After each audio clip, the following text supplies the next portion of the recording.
মিছিল প্রেম হোক, ভেঙে যাক মোহ, তুমি সাজো ব্যারিকেড, আমি বিদ্রোহ। ডাকসু নির্বাচনে ছাত্র শিবির সমর্থিত প্যানেল যেন একের পর এক চমকে ভরিয়ে দিয়েছে নির্বাচনী মঞ্চ। শুধু চমকই নয়, প্রতিটি চমক রূপ নিয়েছে বাস্তবতায়। ডাকসুর ইতিহাসে প্রথমবারের মতো স্বামী স্ত্রী একসঙ্গে জয়ী হয়েছেন। 2018-19 সেশনের ইংরেজি বিভাগের শিক্ষার্থী রায়হান উদ্দিন এবং 2020-21 সেশনের উম্মে সালমা দম্পতি জয় পেয়েছেন ছাত্র শিবির সমর্থিত ঐক্যবদ্ধ শিক্ষার্থী জোটের প্যানেল থেকে। শিবিরের প্যানেল থেকেই এবার নির্বাচিত হয়েছেন এমন প্রার্থী যারা সরাসরি সংগঠনের সদস্য নন। মুক্তিযুদ্ধ ও গণতান্ত্রিক আন্দোলন বিষয়ক সম্পাদক পদে বিপুল ভোটে জয় পেয়েছেন ফাতিমা তাসনিমে ঝুমা। একইভাবে নির্বাচিত হয়েছেন সর্বমিত্র চাকমা।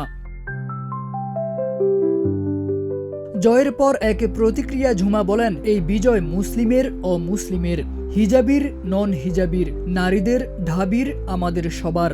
যে পরীক্ষায় অবতীর্ণ করেছ তার যথাযোগ্য মান রাখার তাওফিক দিও খোদা।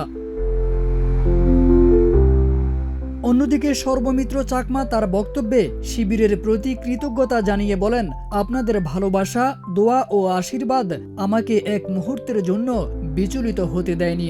দলমত ভুলে সবার সঙ্গে কাজ করতে চাই। ডাকসু নির্বাচনে আরেক আলোচিত নাম ছিলেন হিজাব পরা প্রার্থী সাবিকুন নাহার তামান্না। হিজাবের কারণে সোশ্যাল মিডিয়ায় তীব্র ট্রলের শিকার হলেও কার্যনির্বাহী সদস্য পদে বিপুল ভোটে নির্বাচিত হয়েছেন তিনি। এক বার্তায় তামান্না বলেন, ঢাকা বিশ্ববিদ্যালয়ের শিক্ষার্থীদের কাছ থেকে অপ্রত্যাশিত ভালোবাসা পেয়েছি, তাদের বিশ্বাসের প্রতিদান দিতে চাই। এই বিষয়ে সাংবাদিক ইলিয়াস হোসেন এক ফেসবুক পোস্টে লিখেন, সর্বমিত্র ও ঝুমাকে শিবির কথা দিয়ে কথা রেখেছে।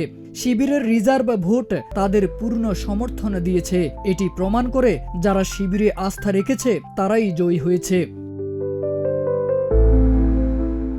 এই নির্বাচনে প্যানেলের বাহিরে থেকেও যারা জয় পেয়েছেন তাদের প্রাপ্ত ভোট, ব্যক্তিত্ব ও অবস্থান নিয়ে শুরু হয়েছে নতুন আলোচনা।